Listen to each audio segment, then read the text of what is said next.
Thank you everyone for joining the submission kickoff and step-by-step guide for SIP and the platform Commons, which supports it here with Prime.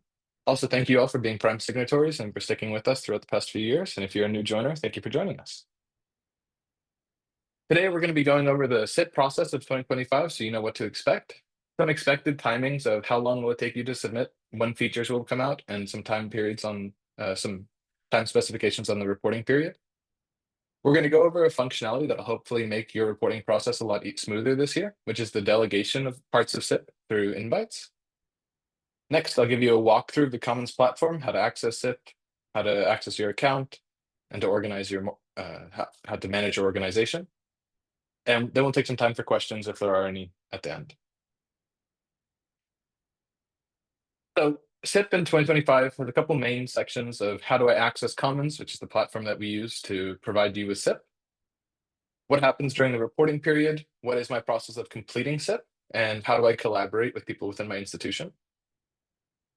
For accessing Commons, the number one thing is to be able to log in at primecommons.org. Hopefully, some of you have tried to access the website from last year, or if you were with us last year, you accessed it then.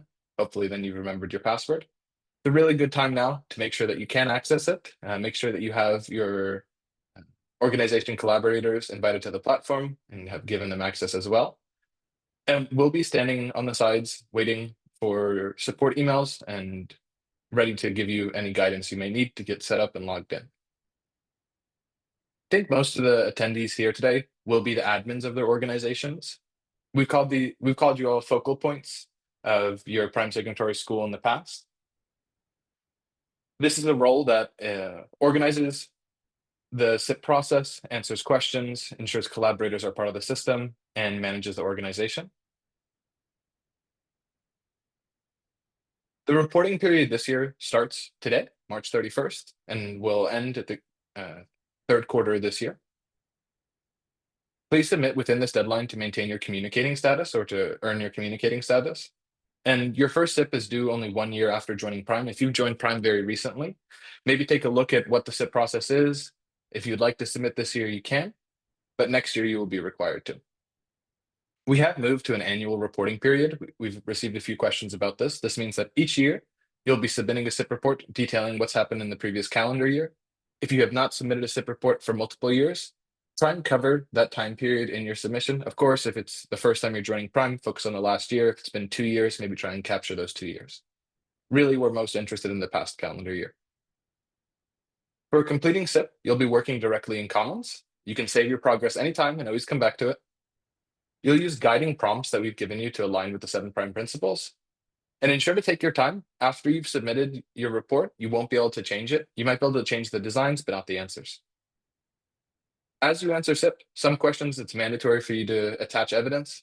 Otherwise, we have a lot of optional places for you to attach these pieces of evidence to really enriching your story that you'll be sharing with us. For collaboration, there's a few main parts. One of them is assigning roles, which are admin, supervisor, contributor, and member. Quickly to go over these, an admin is someone that has full rights to your organization. They can invite new people, they can work on SIP, they can submit SIP, work on evidence. A supervisor is someone that can work on the SIP report, delegate parts of it, create evidence, but they can't actually change parts of your organization. I believe that these people can also invite contributors or members, but they can't invite users of a higher role to the platform. Contributors can be invited to access parts of SIP, can create evidence which is then later attached, but can't directly work on the report without some guidance from a supervisor or an admin. We recommend that you divide some of these sections question by question to other members of your organization through an invites functionality I'll be showing to you in a little bit. This hopefully will support and streamline your report writing process and to take off some of that administrative burden we've heard so much about and that you all feel.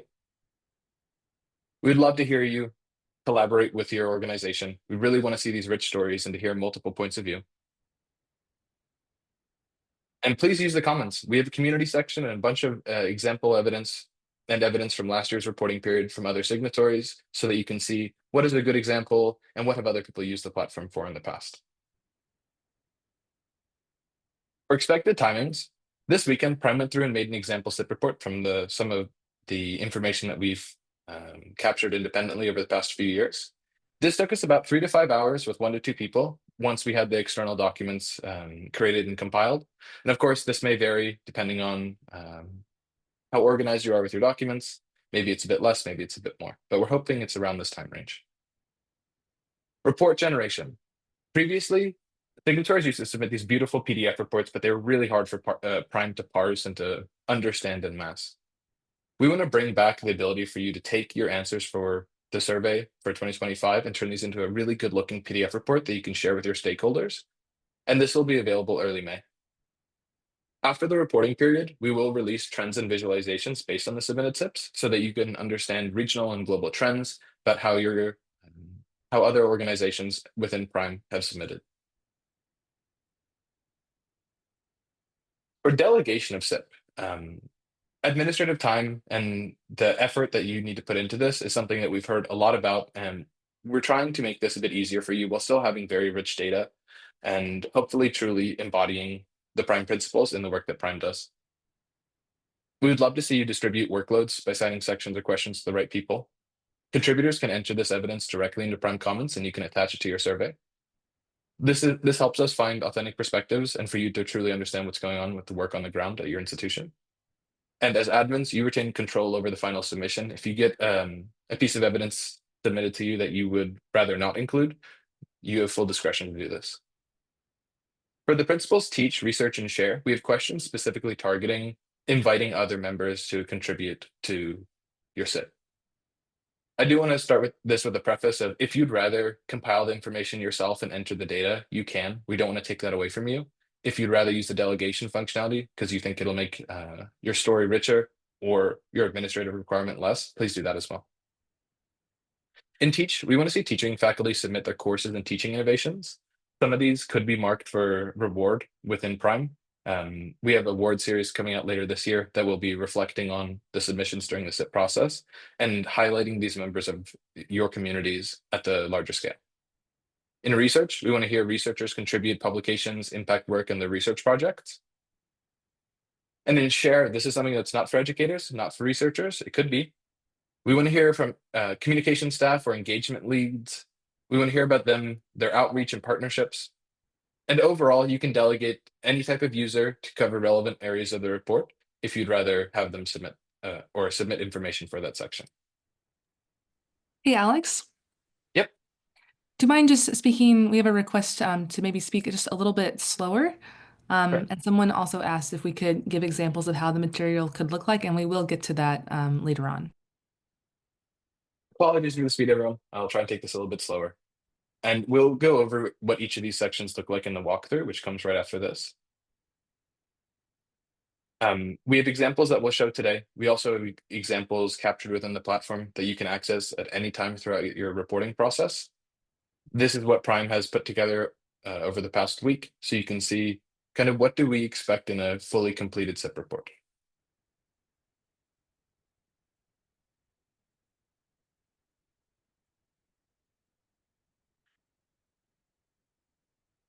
So taking some time to go through the Commons platform and the SIP process, I'm going to change how I'm sharing my screen, and I'll give you a look at this.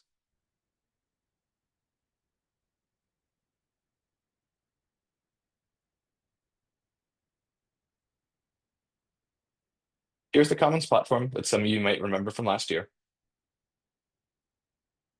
In the SIP walkthrough, we're first going to start with your account. How do you identify yourself? How can you change some information about yourself? In the top right section, you'll see Profile and Manage Account. The Profile section, you'll find your name. You'll find an area to put your position within the organization, some toggles for email notifications, and a place to put an image of yourself.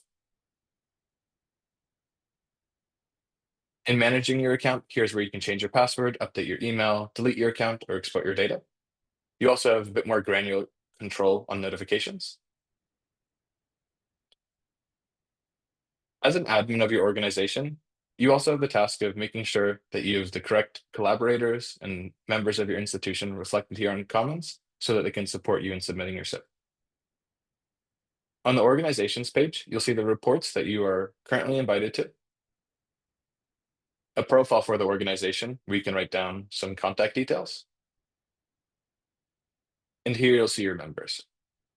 This is the primary area where you can invite other people from your institution into the platform so they can help you out in the submission process. You can also invite people if you'd like them to focus on the community or to attach evidence from their day-to-day activities so that you have a stronger internal knowledge base. But today, let's focus on SIP. Inviting a user looks a bit like this. You'll open a pop-in, enter their email, select a role, whether it's a supervisor, contributor, or member. Here, I'll invite myself.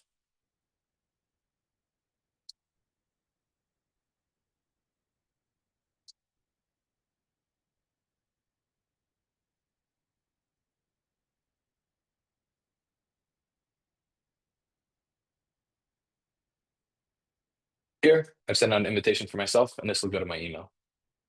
The sign-up process is quite straightforward. You'll set yourself a password, and you'll be able to access the platform. A bit more on collaboration.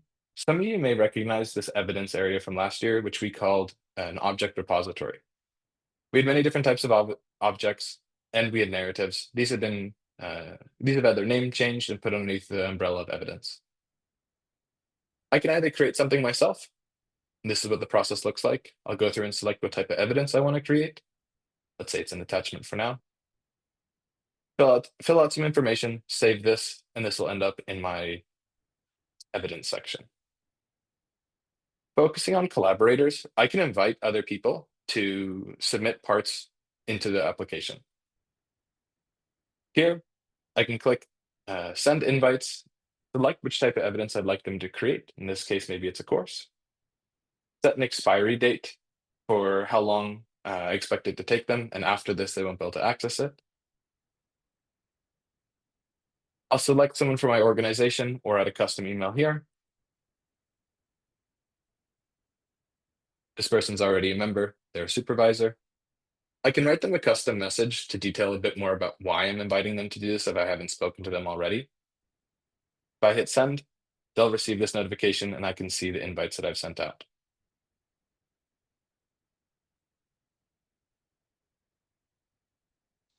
Looking a bit more on how to collaborate, we'll look into SIP quite quickly.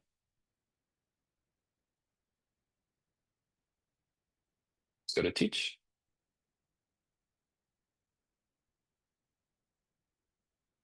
Here in Teaching Voices is the question I briefed on earlier about inviting specific educators to share their perspectives. And here's where this collaboration section could be very powerful. Instead of going within your institution to go speak to the teacher and gather their information, you can send them a message saying, hey, I need some help in my reporting requirements. Could you please check your email and submit a course to PRME Commons? And what do I do if I want them to get that invite? So I'm here in the survey. For this question, I need to attach a piece of evidence. That evidence needs to be a narrative or a story. I can see the things that have been created previously or for the past few years. I can create evidence myself if I want to capture the process, or I can invite someone else. I'll send an invite for a narrative, and I want them to do this quite quickly, so I'll set it to expire within a few weeks. Again, I'll add this collaborator within my organization.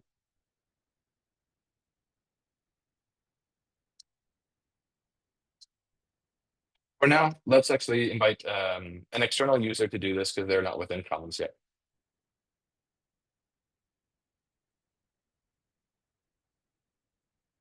I'll add this user to the list, select them, give them a role.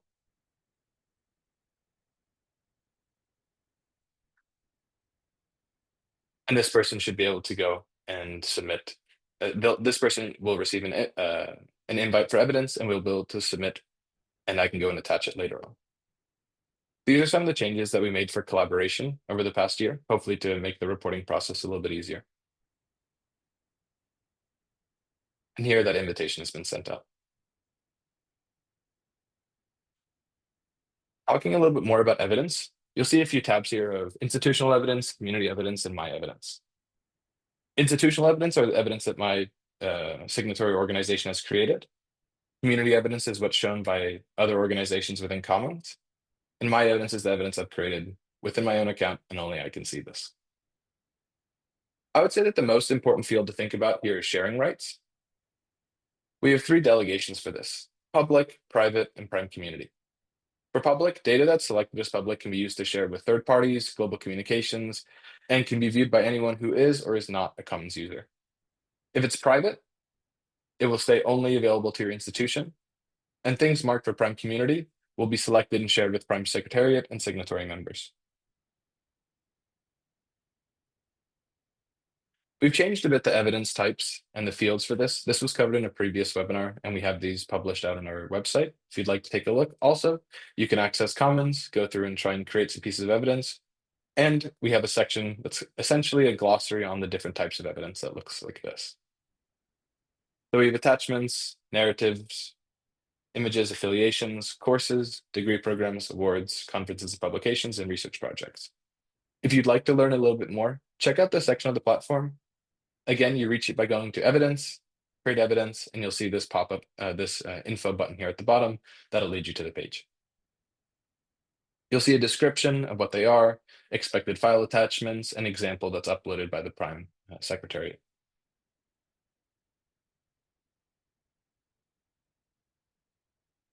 Taking a quick second to look at comments before I get into answering SIP itself.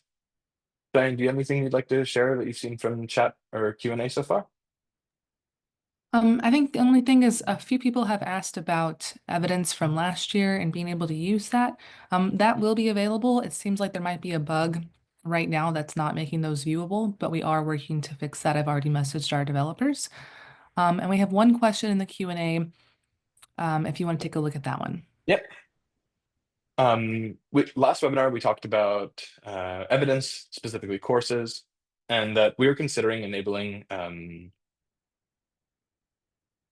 of these bulk uploads or scanning in a document, maybe a PDF of a list of all the courses instead of a single entry submission. This is a feature that we're still working to develop, and it's not quite released yet. And it's something that we will be adding in later this year.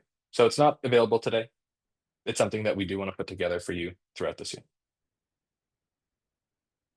I do see a comment in chat that I think maybe a lot of people can align with, is that the individual who is designated as the admin of your organization is no longer available, no longer reachable.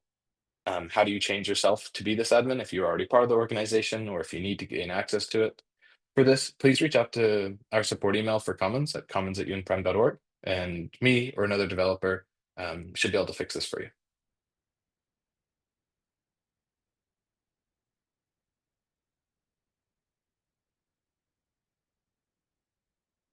Great. If you have any other questions, please do put them in Q&A, and we'll take the time to answer them. Now, how do I answer SIP? How do I access it? First of all, go to the reports page. This is where you'll see the reports from your organization. Here, you can look at previews as you submit. You have an overall progress bar to see what questions you still have to answer. And this here we have an example SIP put together. So you can see kind of what do we think would be a good preview of what's going forward.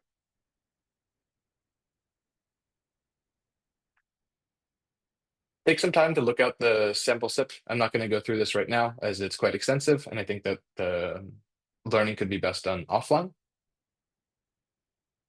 You'll also see a new section. We have 7 principles, but 8 sections here. One of them is called Getting Started, and it's quite long. This is information that can be inherited year after year with just minor updates to correctly represent your organization. I can get into one of these sections by clicking on the icon, and then I'll see the questions. Some things that might not change year per year are your mission, vision, and strategy statements, a strategic alignment about how you position yourself within advancing sustainable development and common good, the number of graduates, the degrees that you offered. This section will take quite a bit of time to complete the first time. However, in the following years, this is something that you won't have to refill, maybe just do minor updates to.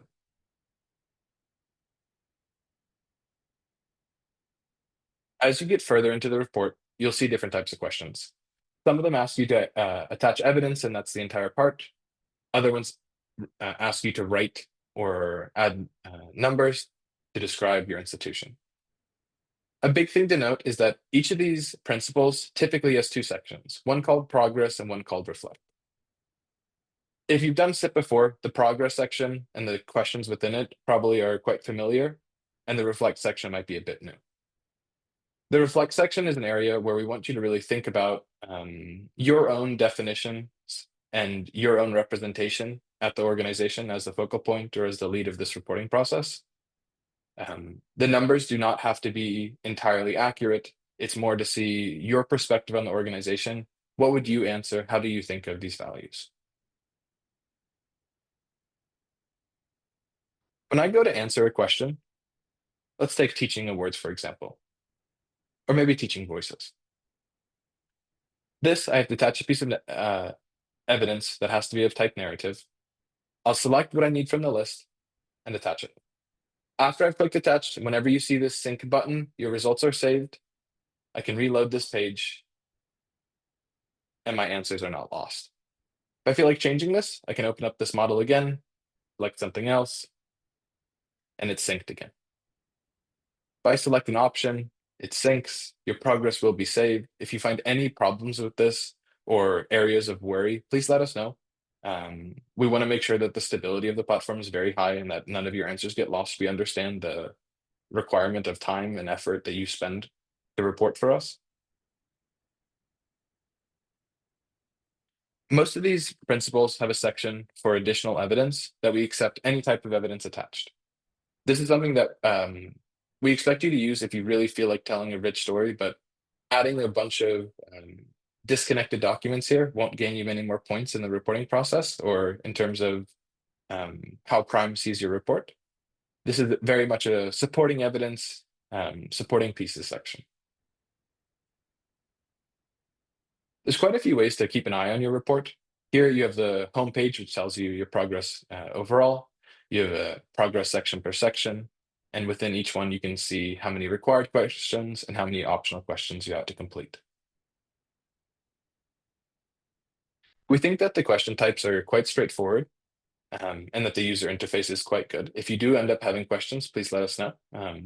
We're willing to make changes if things are found to be confusing or don't accurately represent what you'd like to report as a community. It's important not to forget the reflection tab. This is something that we try to draw your eyes to with these two tabs. When you go to submit, we do kind of check and validate your survey to make sure that you've gone through and tried to answer as many sections as you can, and we'll nudge you towards areas that you may have missed. So hopefully it'll be quite difficult to submit an incomplete report and quite easy to find the areas where you need to add information. I see a couple questions here of one of them is I don't see my reports on I don't see the 2025 report on the reports tab on Commons, or I can't see the reports tab on Commons. This person also mentioned that they have the role of a contributor, not a supervisor or an admin. Contributors can add evidence and can be invited to attach evidence to specific sections of SIP, but they can't see the overall report. If you'd like us to change the role that you have within an organization, maybe try reaching out internally first. This is a thing that you can change. How to do it, I'd go to organization, members, and I can edit one of my collaborators to change their role. For you, I change them from contributor to supervisor and save this. The one person asking if you can download a preview of your report before submitting, and you absolutely can. So here, reports, SIP 2025, and we have a preview button. This is not what the report's going to look like. We want the report to be co-branded, beautiful, capturing information and graphics. But here's an overview to see, maybe you've taken a few days off the reporting period. You want to see what other people have added and kind of where did I leave it off. Check out this section, go through and scroll through each principle and see, oh, okay, I've submitted this question. It looks quite good. And then move to a different one. It gives you a nice overview of what you've attached and what does it look like.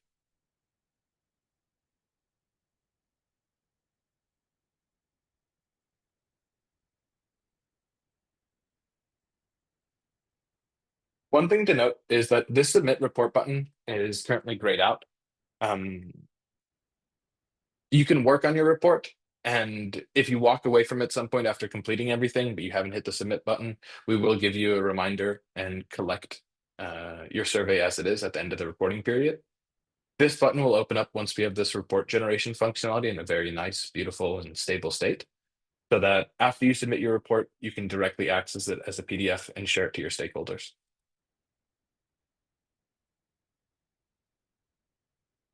If you're looking for additional information about Commons, we do have a guided video walkthrough where you can click through the platform, find different sections, and gain some guidance if you still feel like you have additional questions. Also, we are open to have to answer your comments at any point. See a comment saying if it's planned to just have one admin role per institution.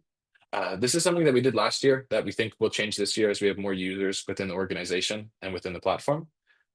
We don't want to leave all the burden on one person to do the internal administrative work and to be able to assign this to other users as well.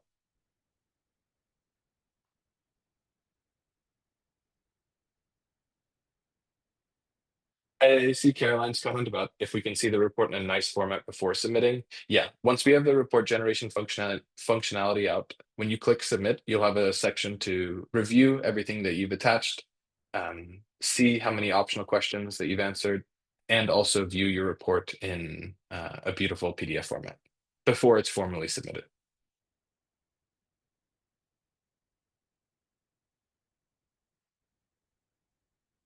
For reflection, if that's externally facing or your own view of your university, that should be, and please, Shane, correct me if I'm wrong, but I believe that this should be your view of your university. It should be your own view as a representative of your organization, of course. Yeah, and Alex, are the reflection questions only limited to the admin to answer? Can you remind me if that's the case? Because I don't think only a few allow for evidence to be attached. Um, Yep. So if you can access this reports tab, which means you're either an admin or a supervisor, you can answer the reflect question. So it's admins or supervisors.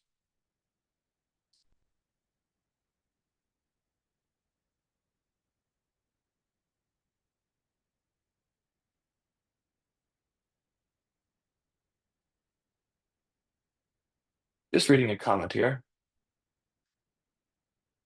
Yeah, on how to collect reflection. Don't have maybe too much guidance or functionality built in to make this collaborative. I'd recommend probably having a conversation internally if you'd like stakeholder agreement. But this is your perspective to reflect on your views and your views as represented by the organization. Maybe something that I'll add too is that getting this information from you all is also helpful for us to understand what gaps we can fill for you. So for example, if you aren't sure on how to collect, these teaching or research barriers, we'd love to hear that feedback. And we're hoping to deploy in a couple months. So you'll see progress, reflect, and then there'll be a resources tab. And so that would be kind of ways to help you answer those questions. So maybe it's a survey that you could send out to your faculty and staff to understand those barriers or various things like that. So any resources we can give to you to help you get this information, please do let us know. It's kind of like a circle of information we give to you, you give back to us. That's kind of the larger idea.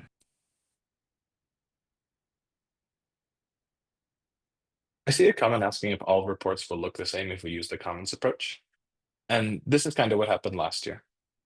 This year, we want to see your kind of branding scheme, color guides, and logos reflected in each of your reports. So there is customization of the color palette you select, some of the optional images you can add in, your logo, and uh, certain templated pages, some maybe about the history of your institution, the history of Prime, that you can add in intermittently throughout the document, hopefully to differentiate them between other signatories.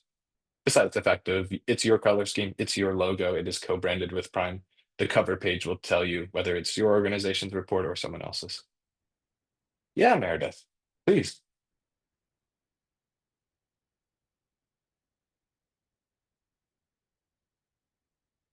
I saw a raised hand. Yeah, I may need to unmute Meredith. Ah, understood. Meredith, you should be able to unmute if you would like to. Perfect. Thank you. Can you hear me okay? Yes. Wonderful. I just wanted to respond to that comment as well. Um, as Alex said, that they did reports that were submitted last year did have a bit of similarities to their look. And he spoke very well to what the branding scenario would look like in order for a report to be pushed out on the other end to differentiate them from school to school. But also maybe just to note that the quality of storytelling is something that in SIP 1 or like, the way we used to all do it with writing our SIPs and they were all beautiful and individual, those stories were all quite unique. And so in bringing these changes, there will be congruent stories, but the stories won't look the same because your university is quite unique to the others amongst cohort, amongst the region, amongst the world. So just I hear what you're saying exactly. And just to kind of reaffirm that this has been something that's been top of mind as we've been going through the design process and the process of questions and answers. So thanks for bringing it up here today.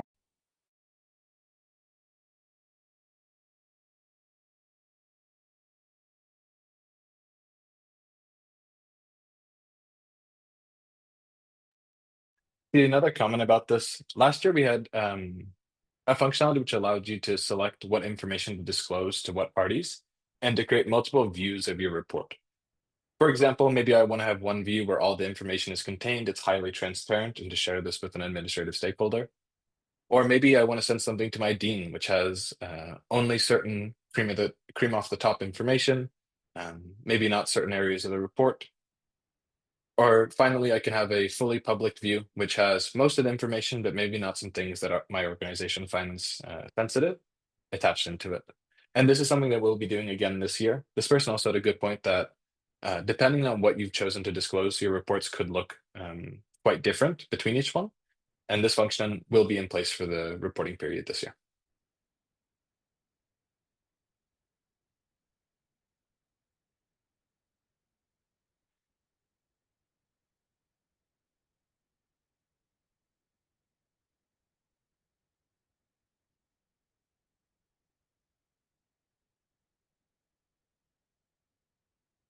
Now, do we have any other questions about how to use the platform, how to access it, answering SIP, inviting people to create evidence, anything else that we can answer for you today?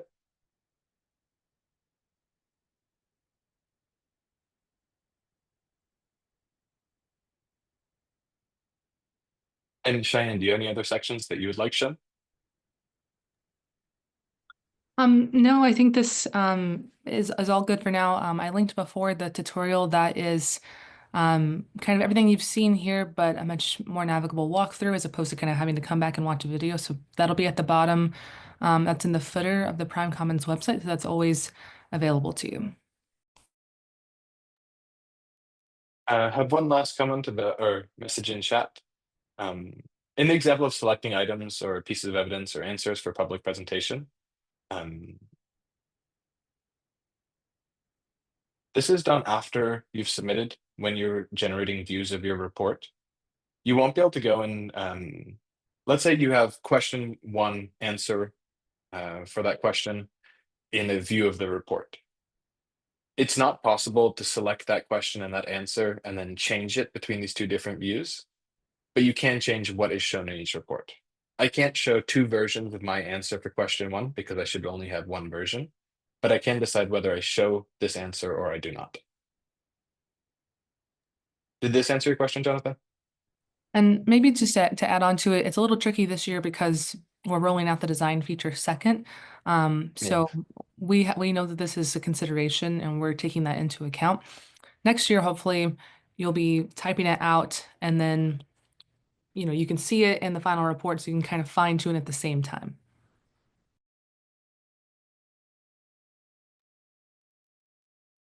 I see a comment about the link not working. I found it accessible.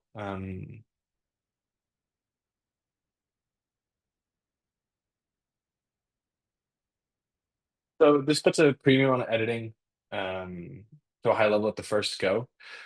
During the submission process, like as you click submit report, there will be a place for you to review your answers and to look through whether this is an accurate representation of your data. And we may also add a final touches area here where you can make some minor revisions once you see the report all put together, in case you want to change language or add some notes or take away some elements. So it's a really good note that I'll take down to make sure that you have a final chance for review as you're submitting, and not just making views and making the report into a PDF format. Another question about the number of optional questions. Optional questions are optional. None of them are required. The optional questions are really used to capture some additional richness of your organization.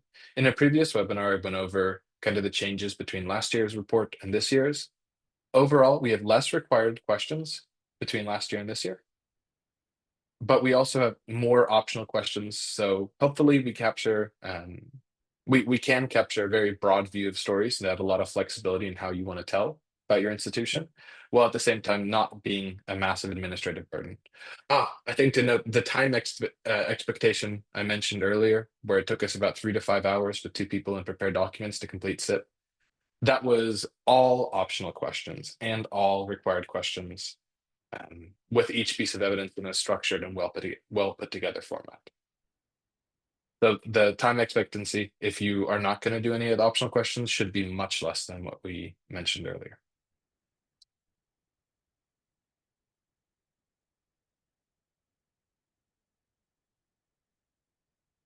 Did this answer it, Alyssa?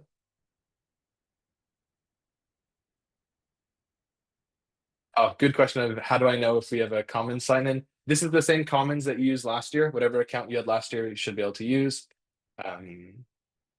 You should have received an email if you're the admin of the organization that you've been invited to complete SIP for this year. If you didn't receive an email, or if you can't access your account or can't remember what user was attached to it, send us a support email at commons@UN-Prime, and we'll take a look at this for you and help you get in.